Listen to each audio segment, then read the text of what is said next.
From Lagos, the nation's commercial capital, this is the news at 10. Live from Channels Television. Reporting tonight, Ayotunde Balogun. Hello and welcome. Tonight, a new political platform, the All Democratic Alliance, emerges and applies to INEC for registration as a full-fledged political party.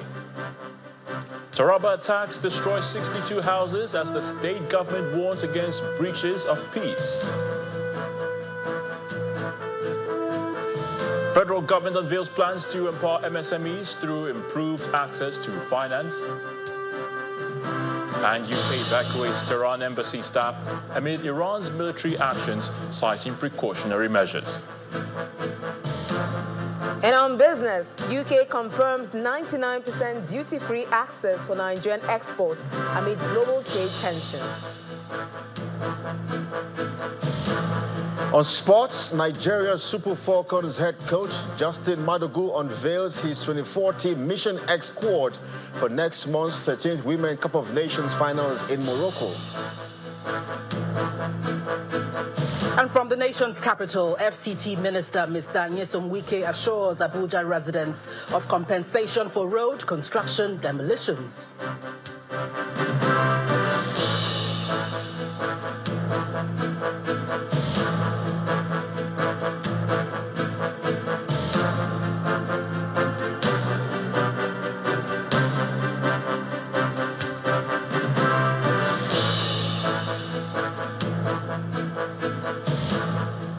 We begin tonight with a new alignment formed to contest against the ruling political party in the country.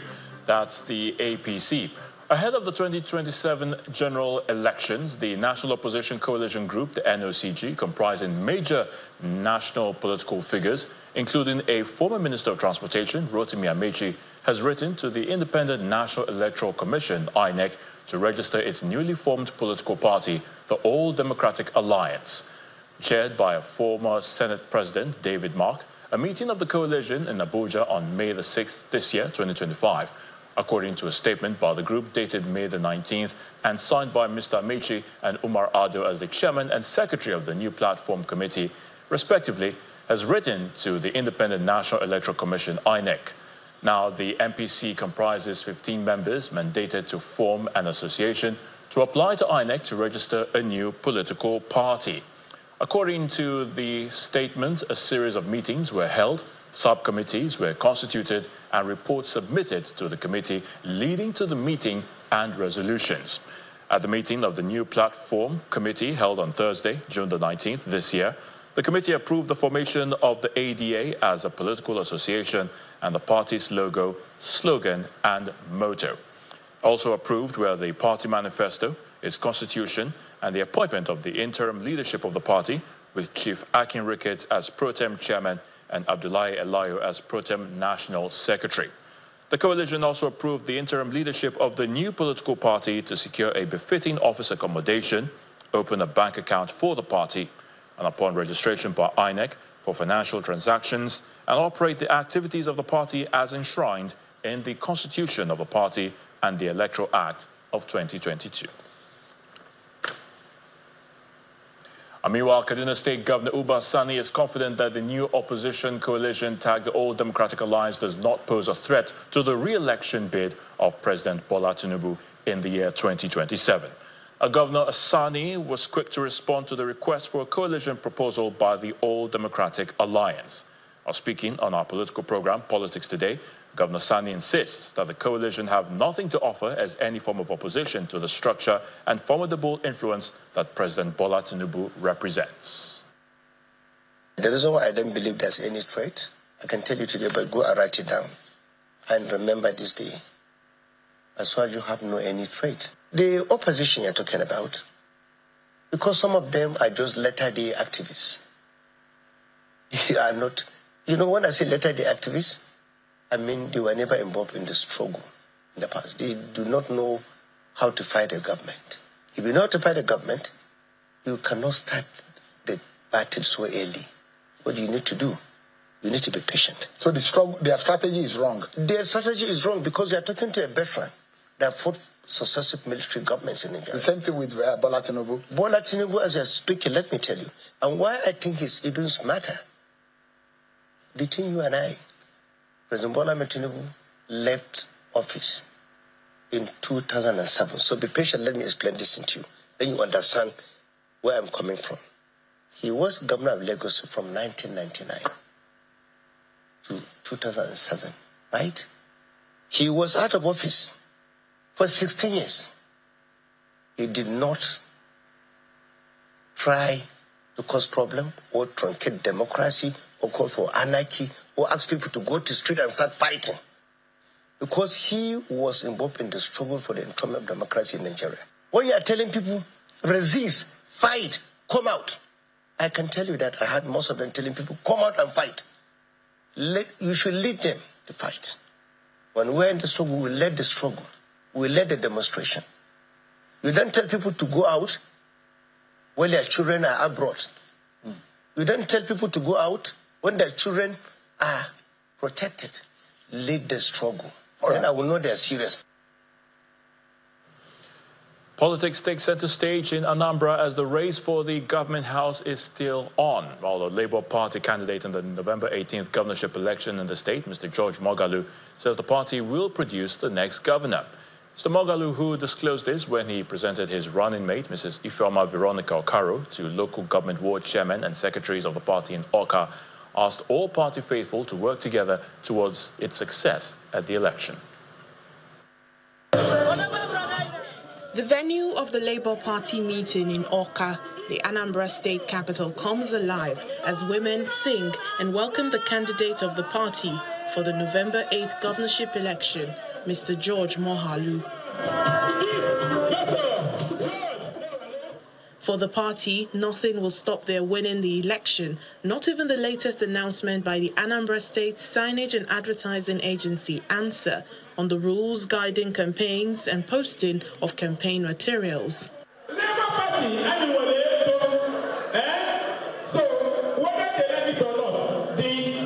It's time to unveil the deputy governorship candidate of the party, and the flag bearer announces Mrs. Ifeoma Veronica Okaro from Ogunike in Oyi local government area in the North Senatorial District of the state.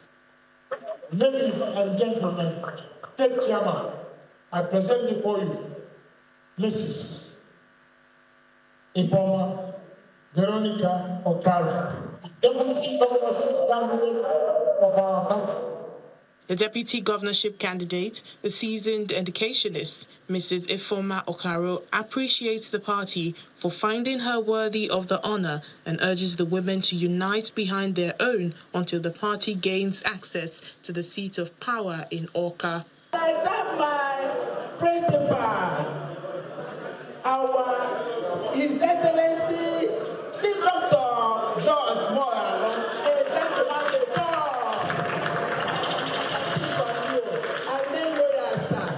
The governorship candidate re-echoes his resolve to restore confidence in government through transparency, accountability, and repositioning of the security architecture of the state. When I declared my intention to run for governor, I said that the biggest challenge we have is not infrastructural deficit. It's the fact that the people have lost confidence in their government. They don't trust government anymore. They see government as a fraud. They don't believe anybody again in government. We must restore that confidence. I can only do it through good governance. Serving the people with fear of God, being accountable, being open, being accessible. And then you address the issue of insecurity. Once you do this too, you will see the impact immediately.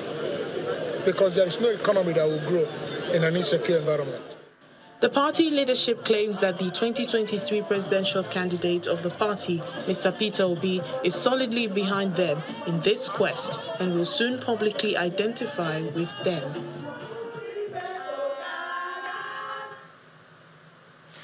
To other stories now. When Mother Nature fiercely strikes, it leaves a trail of disasters affecting lives and property. While the Director General of the National Emergency Management Agency, Mrs. Zubaida Umar, has reiterated the agency's commitment to effective disaster management and building resilience across Nigeria.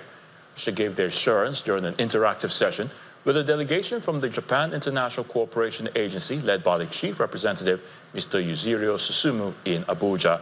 According to the agency, about 1.2 million Nigerians were displaced due to floods between the years 2024 and 2025. Our correspondent, Benny Ark, reports. With escalating floods, droughts, and other climate-related disasters across the country, the National Emergency Management Agency, NEMA, is turning to strong international partnerships to boost response capacity. NEMA is turning to stronger international partnerships to boost response capacity.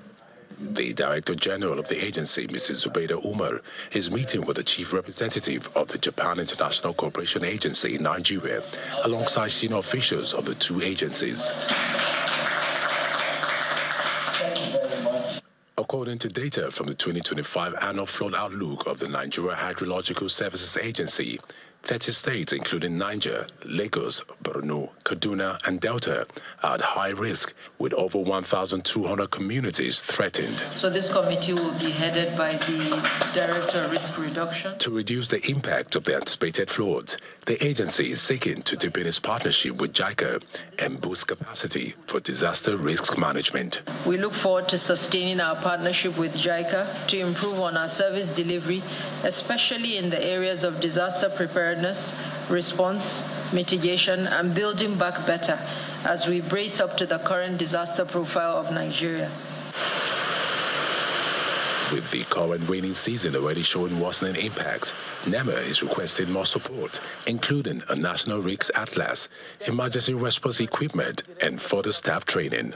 We seek further support from JICA to enable us develop a national risk atlas for Nigeria, drive Nigeria disaster risk reduction strategy, and foster sustainable recovery for communities impacted by disasters and emergency situations. JICA Chief Representative Yuzuru Susumu reaffirmed Japan's commitment to help Nigeria strengthen its disaster response capacity. The meeting this time is quite important for future collaboration.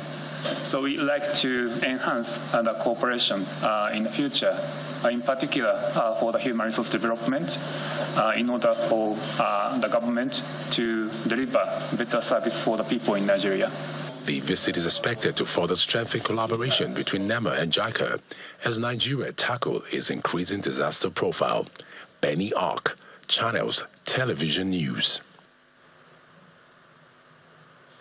Security remains one of the main focus of the Taraba state government, which is now warning against any breach of peace within the state. Now, the state government handed down this warning following the latest attack on farming communities in Bali local government area. One person was injured in the attack and over 60 houses were destroyed.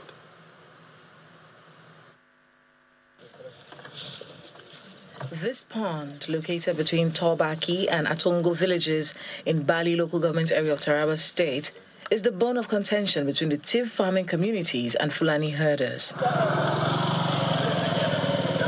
Competition for water led to disagreements and violent attacks between the residents and some herders. Just if a point where they are fishing water, the Tiv people are fishing water. The Fulani bring their catches there, destroy the area. When one woman came to fetch water, you saw them. They asked her, "Why are you spilling our water?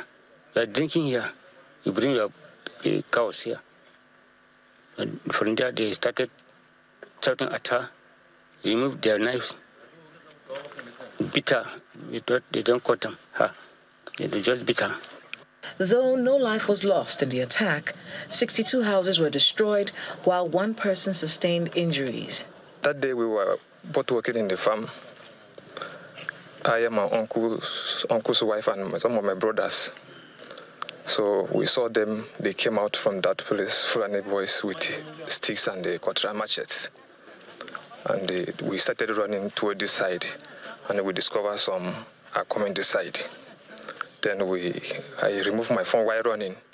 I called our chief, this is what happened. And then he tells us he will report to the police immediately. Displaced persons seek refuge in neighboring communities as the state government delegation arrives to provide succor for them. The state government then calls for peaceful coexistence among feuding groups, warning that any breach of peace in the state will not be tolerated. Let's try to live in peace with our neighbors. I know you are peace-loving people. This is his words. And he has not had any cause to blame you or blame anybody for what had happened, but already it has happened. Let us learn from what has happened. We believe that we continue to stay at peace with each other, you and Fulanis, and what we needed from you is peace. Peace is everything. Without peace, we cannot be here. The delegation also visited the scene of the incident to gather first-hand information and suggest ways of mitigating future disputes. In part two, after the break, federal government unveils plans to empower MSMEs through improved access to finance. Stay with us.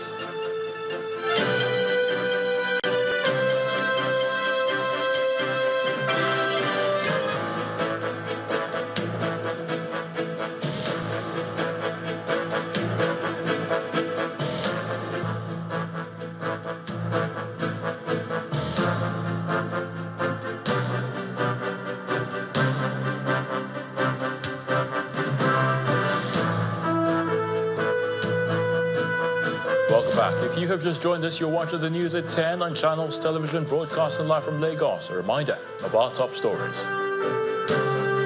A new political platform, the All Democratic Alliance, emerges and applies to INEC for registration as a full-fledged political party.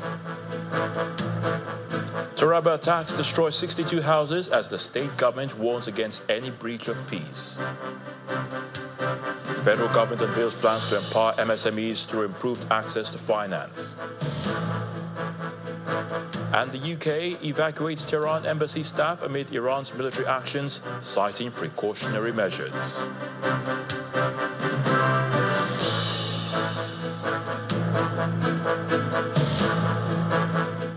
Over time, Nigeria's economy has leveraged on the existence of small businesses as they make meaningful contributions to better the economy indeed. But then stakeholders say more can still be achieved. And that's why the federal government has now reaffirmed its commitments to empowering the micro, small and medium enterprises in Nigeria, MSMEs, through enhancing access to finances and creating opportunities to network with investors around the world. A briefing State House correspondent ahead of the upcoming African Union MSME Forum to be hosted in Abuja. The Planning Committee, led by the Special Advisor to the President on Job Creation and MSME, Mr. Tolani Adekule Johnson, says business owners from across Africa will participate in the event. Our State House correspondent, Emperor Simon, reports.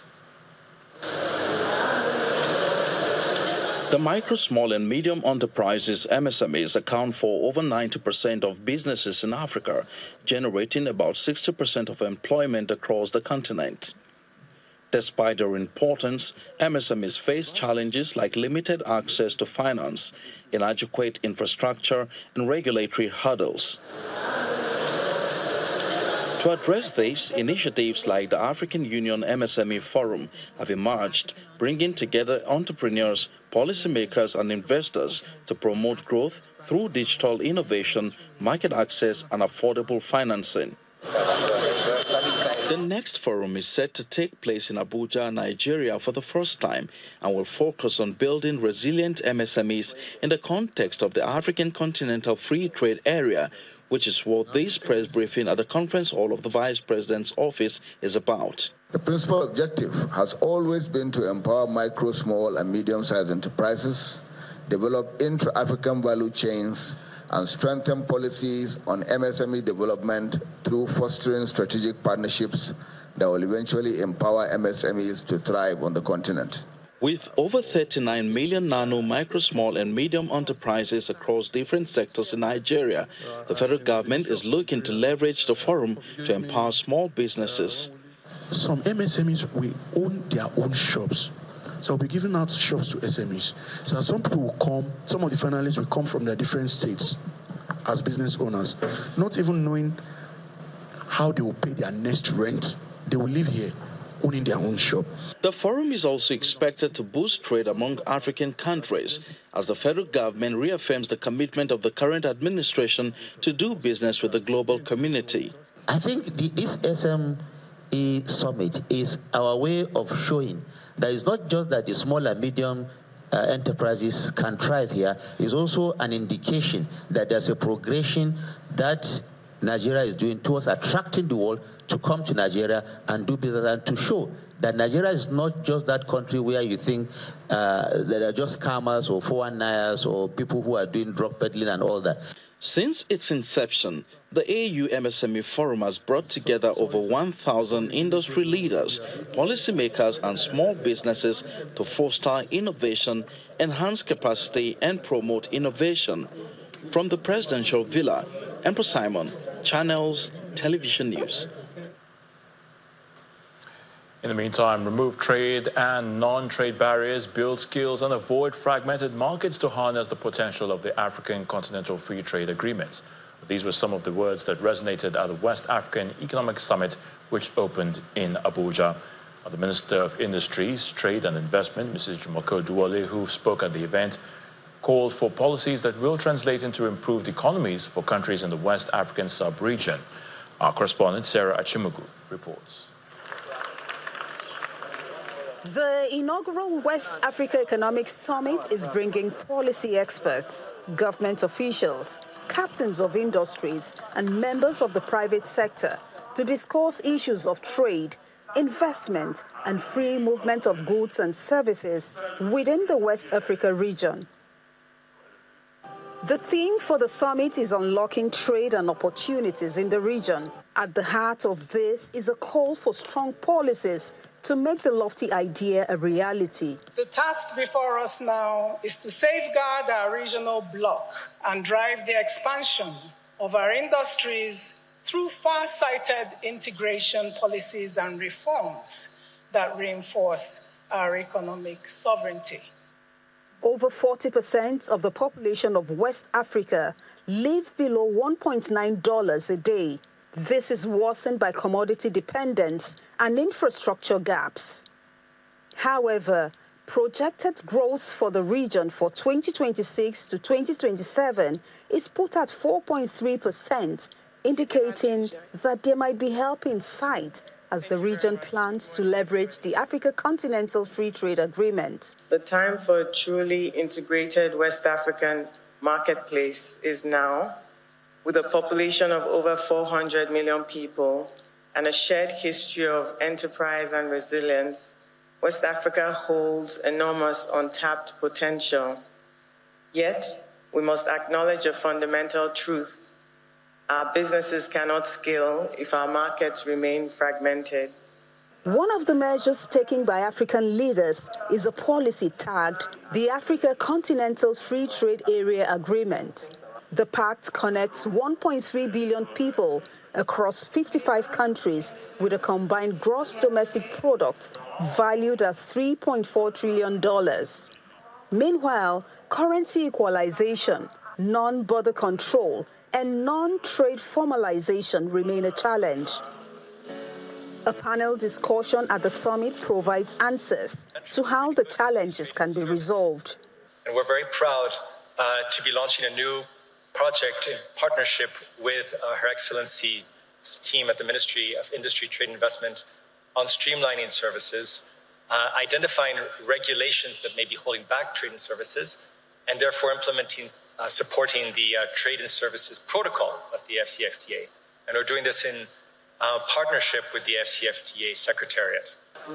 Over the next 2 days, investment deals cutting across the small and medium sector, agriculture, infrastructure, digital technologies will be secured. This is expected to give a boost to the continent's drive for the attainment of the African Continental Free Trade Agreement.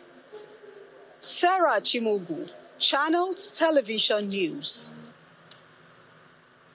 So let's now head to the nation's capital, and Gloria Mizoke is standing by to give us the latest from our Abuja studios. Hello, Gloria, over to you. Well, many thanks, Ayo. Here in the nation's capital, infrastructure development continues to take shape. The FCT Minister, Mr. Nyesom Wike, says no demolition will be made for the purpose of road construction under his administration without the payment of compensation to the affected house owners. Mr. Wike gave this assurance during the commissioning of the Arterial Road N5 to Ring Road 3 in the nation's capital. Meanwhile, after the commissioning, the minister met with the Apple Traders Association to fine-tune arrangements for their relocation. Our correspondent, Kumbi Aboluwade, reports. This is the state of the arterial road at the construction state from the Lifecamp Junction to Ring Road 3 in the nation's capital. This is the completed first phase of the road, set for commissioning by the FCT administration. The completed section of the road, estimated to be over 4 kilometers, links the Lifecamp district to Dape, Idu, Gwarimpa and other adjoining districts, while the full length of the road, when completed, will link to the airport road. The affected districts are mostly residential. The Minister of the Federal Capital Territory, Mr. Nyesom Wike, while delivering his speech, promises to ensure timely completion of the second phase of the project. This road was awarded by the Federal Executive Council sometimes in September last year, but was flagged off in October last year. The award was in 2 phases. Today we are commissioning the first phase, and I believe by the grace of God, just like the Deputy Secretary of the FCD has said, the phase 2 will be commissioned before the end of the year. It is not under this administration of President Tinubu. Somebody is living here in his house, and you want to bring his house down, and they say you are not going to pay compensation because it's not an indigent. I said no, that is not what we will allow. The Secretary to the Government of the Federation, Mr. George Akume, is representing President Bola Tinubu at the occasion, and he alludes to the vision of the administration. It is a thing of great joy for me to commission the arterial road N5 from Lifecamp Junction to Ring Road 3 in the heart of the federal capital city. The arterial road N5 represents what we can achieve when vision meets action.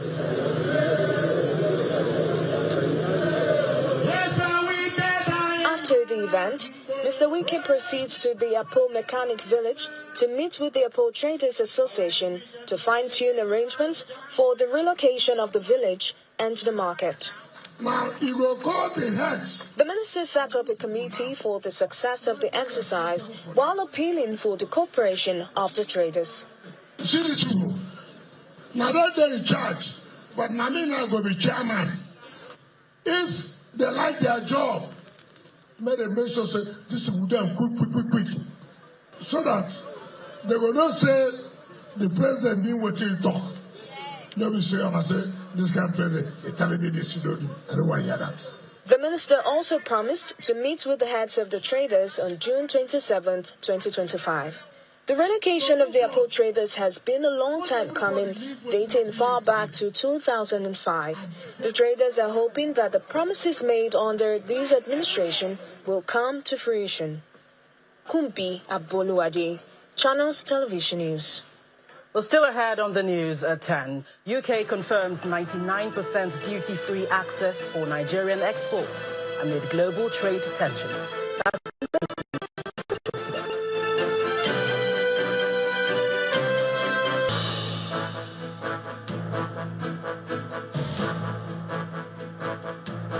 Welcome back. You're still watching the news at 10, coming to you live on Channels Television. To company news, Stanbic IBTC Bank, a subsidiary of Stanbic IBTC Holdings, has successfully concluded day 1 of its annual and much anticipated Bloom Weekend. In partnership with the Enterprise Development Center of the Pan-Atlantic University, the Day 2 event, which opened today in Lagos, is designed to empower women to lead, innovate, and thrive. Participants at the opening day event engaged with trailblazing female executives, business moguls, and entrepreneurs. The excitement continues tomorrow with more sessions and activities aimed at accelerating women's leadership and financial independence. Of the Bloom Weekend 2025 with the theme Bloom into More attracted a diverse, vibrant group of women leaders, innovators, established entrepreneurs, young professionals, and more from across Nigeria. Applause to all the beautiful women gathered in this room. Hosted by Stanbic IBTC Bank, the event seeks to accelerate women's leadership, financial independence, and entrepreneurial success. Bloom Weekend for us is a celebration of our platform and celebration of women. It's our own way of empowering women, supporting women, and helping women to thrive and connect and grow. As we all know, when you support women, communities thrive and economies prosper. And that's the main thrust of why we are here and why we do this in Stanbic IBTC Bank. At a media parley, Stanbic IBTC and their partner, the Enterprise Development Center of the Pan-Atlantic University, spoke to what participants can look forward to at this event this weekend. When we help you preserve your wealth as a woman, we uplift your generation. And when you give a woman a voice in financial matters, you then build a stronger society. At Lattice 5.0 this weekend, the edition will include a panel conversation around seasons of growth, navigating purpose, prosperity, and the personal power of every stage of life. First, we try to do needs assessment. What is the specific gaps in terms of skills, in terms of knowledge, that especially the women, what they want. And we also try to make the trainings to be more relatable. And in terms of making the learnings hands-on, we try to be able to see that women actually enjoy entrepreneurial training and not regular the classroom training. Participants also engaged with trailblazing female executives, business moguls, and entrepreneurs. They were further inspired by the SME Entrepreneurship Summits presented by the Enterprise Development Center of Pan-Atlantic University, which provided practical strategies for structuring and growing successful businesses. It's not just financial now. We give them the support that helps with other areas of their life, and that way they're able to thrive, they're able to grow, they're able to contribute, impact on other lives, and then also prosper and make their economies also prosper. The event continues on Saturday, June 21, with exciting sessions and activities lined up, including Ladies at the Table Empowerment Series, marketplace exhibitions featuring women-led businesses, masterclasses led by industry leaders, yoga, wellness programs, as well as personalized financial consultations from Stanbic IBTC's advisory teams. All women are encouraged to register and participate in this transformative weekend that promises to be filled with innovation, inspiration, and invaluable connections.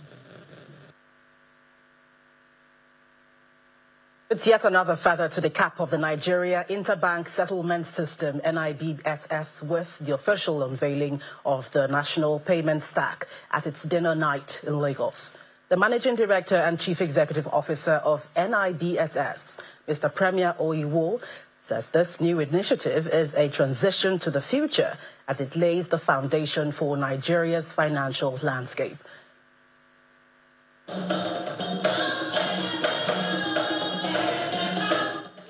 The talking drum beats fill the atmosphere as the energetic performance by the cultural dance troupe marked the grand opening of the spectacular dinner proudly hosted by the Nigeria Interbank Settlement System, NIBSS.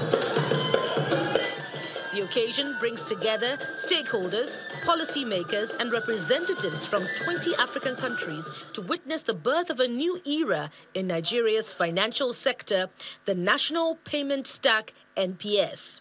We see technology as a vital force for inclusive growth and economic empowerment. The National Pay Stack will help break down trade barriers, support small and medium enterprises, and provide secure financial access to even the most underserved communities. 4, 3, 2. As the countdown reaches 1, the suspense fades away with the official unveiling of the National Payment Stack, NPS, a cutting-edge innovation which allows for smart and seamless payment system across the continent with core features such as the participant portal, instant settlement, advanced security, and fraud prevention system. The new digital identity is indeed future-ready. MPS is a unified platform, open payment system that will enable the Nigerian DPI. What we promise on the new NPS is a digital identity and MPS, a marriage of the two. On the sidelines of the event, the Managing Director and Chief Executive Officer of the Nigeria Interbank Settlement System, NIBSS, shares more insights into the new initiative. So what you witnessed today is actually the launch of a new platform called the NPS. And that platform will be unveiled and to deal with a lot of issues and also with a lot of enhanced features for the Nigerian public, and especially the banking industry that will be integrating the API as well as the fintechs and other players within the ecosystem. But the ultimate beneficiaries will be the Nigerian people because they have a lot to benefit from the new messaging system. What started as a simple vision in 1993 to be the leading provider of innovative financial services in Nigeria has 32 years later transformed into a game changer in the financial sector. Today, NIBSS is not only setting the pace, but also achieving remarkable strides, both locally and internationally. Well, that's it from the nation's capital. It's over now to Will Ibong in Lagos for business news.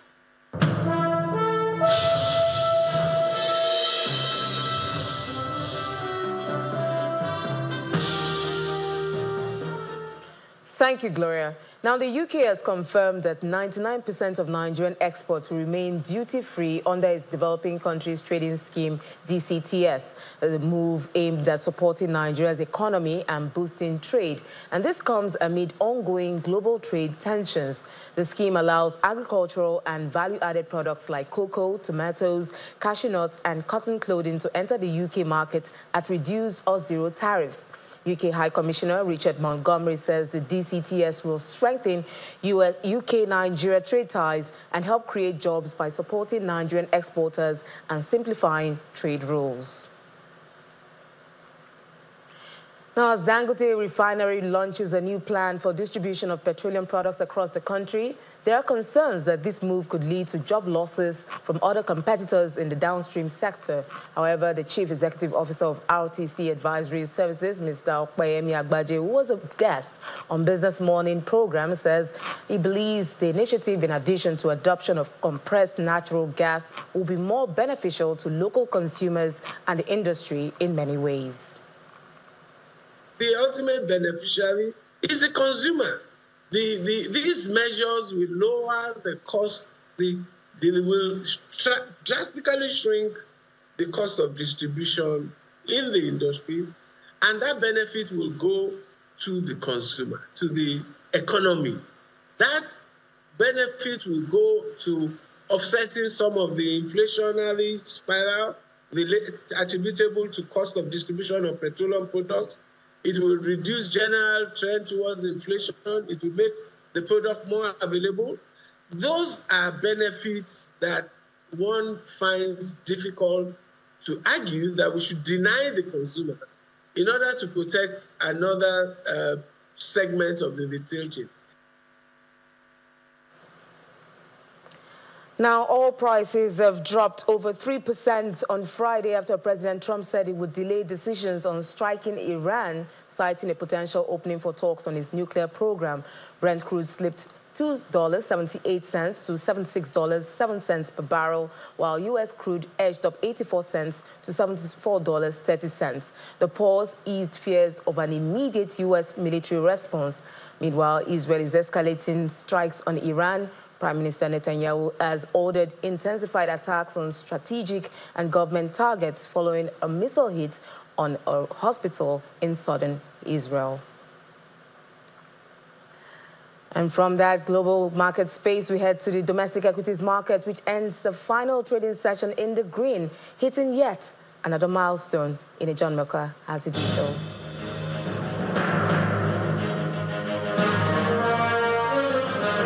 Good evening, morning, everyone. Welcome to the Stock Market Report. Well, the market sustained a green and positive momentum almost all through the week. Today, it gained 175 billion naira, bringing the market cap up to 74.533 trillion naira. The all-share index, not as big as the other gains of the other days, but was still in the green, 0.24%.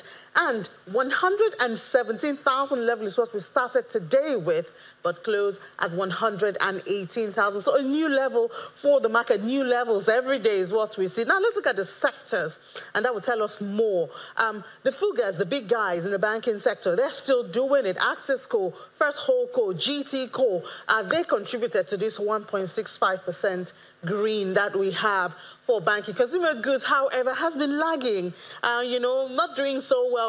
Don't see a lot of cherry picking right there. Dangote Sugar lost today and contributed to that. Oil and gas, on the other hand, has been doing well, but I guess it's profit taking, so we see it down 0.16%. Japan Gold, O&O, they had some of their stocks sold out today. And looking at the activity at the close of trade, volume is in red, 522 million. Value is also in red, but there you see it, good-looking number, 19.68 billion. And we had deals more than 17,000 at the close of trade. So it doesn't matter the number of reds that we have. It's the bull we're living on the floor of the NGX for the weekend.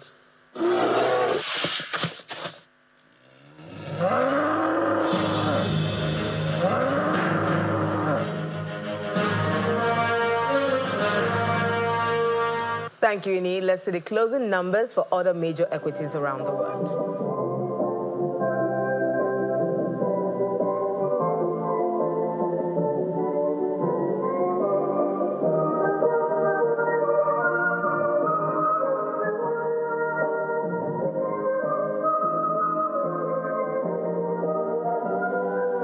And that's business news. It's back to Ayotunde for the rest of the news at 10.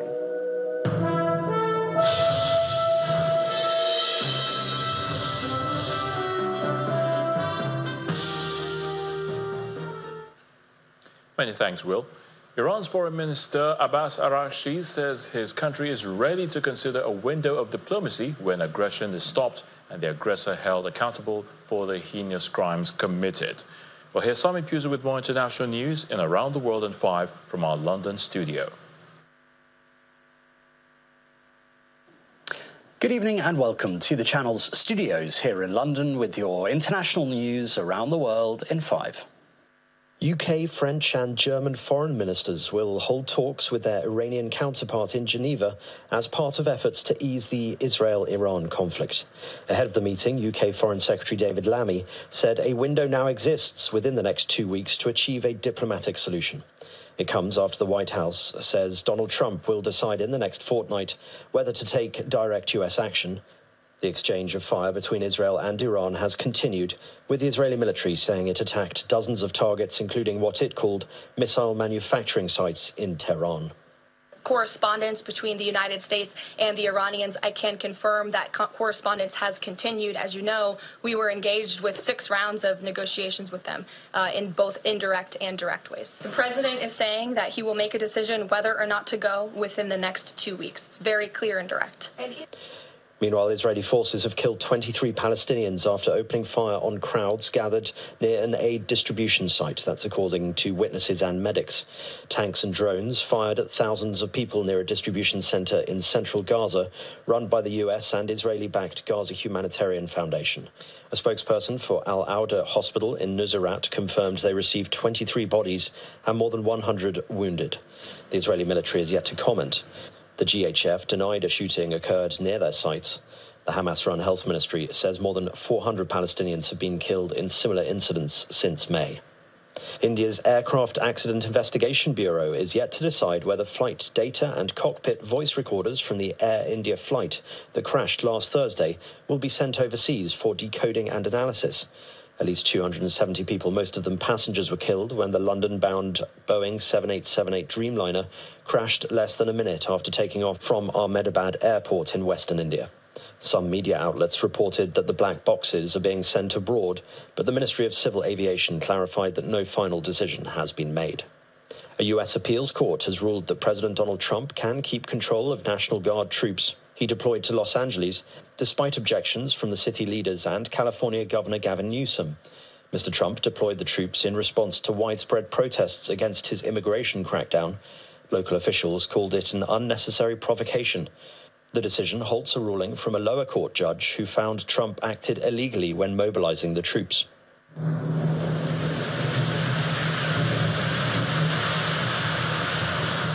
Southern Mexico has begun a major cleanup operation in the aftermath of Hurricane Eric, which hit its Pacific coast as a powerful Category 3 storm.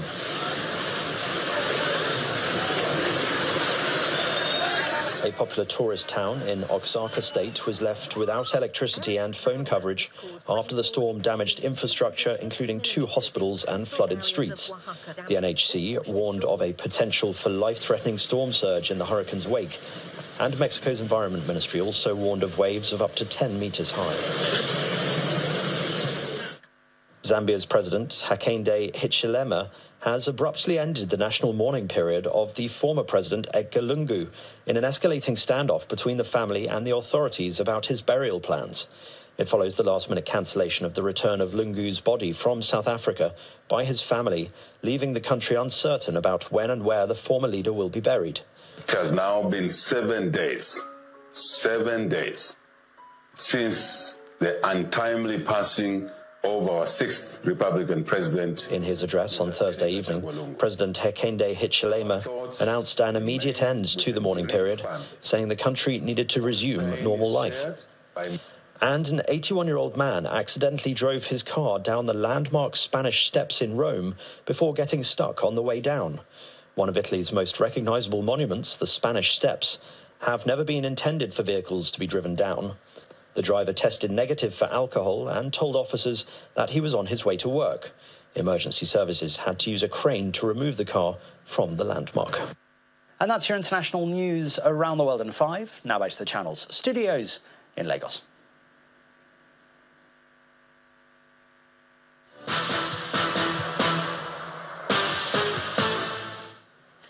Many thanks indeed, Simon, and welcome to Sports Season. Nigeria's Super Falcons head coach Justin Madugu has unveiled a 24-team Mission X squad that will push for a 10th continental trophy at the 13th Women Cup of Nations to be staged from July 5 to 26 in Morocco. The top on the list is Captain Rashida Ajibade and former captain Asisa Oshoala, who is making a return for the first time since the Paris Olympic Games. And goalkeeper Chiamaka Nnadozie, veteran defender Osinachi Ohale, and Francisca Odega, who will be heading to their 6th WAFCON, also made the list. The team will take on Portugal on Monday, June 23rd, and Ghana, June 29th, in their final warm-up games. In the FIFA Club World Cup, Benfica thrashed Oakland City 6-0 in Orlando in a match that suffered a long weather delay with Angel Di Maria netting 2 penalties. In other games played earlier today, substitute Bruno Henrique played a stirring role as Flamengo came from behind to beat Chelsea in the second half 3-1, maintaining an impressive record for South American teams so far at the competition. In the meantime, European champions PSG suffered a shock 1-0 defeat to Brazilian side Botafogo. And that's sports. I'm Kelly Egiga. It's back to Ayotunde.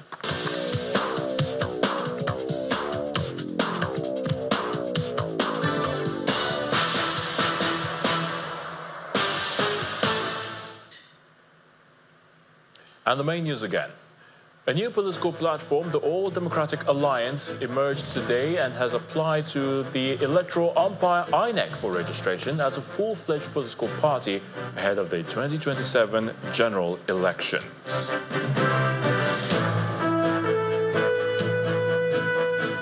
That's the news at 10 tonight. Thank you so much for watching. I'm Ayotunde Balogun. Do have a good night and have a great weekend.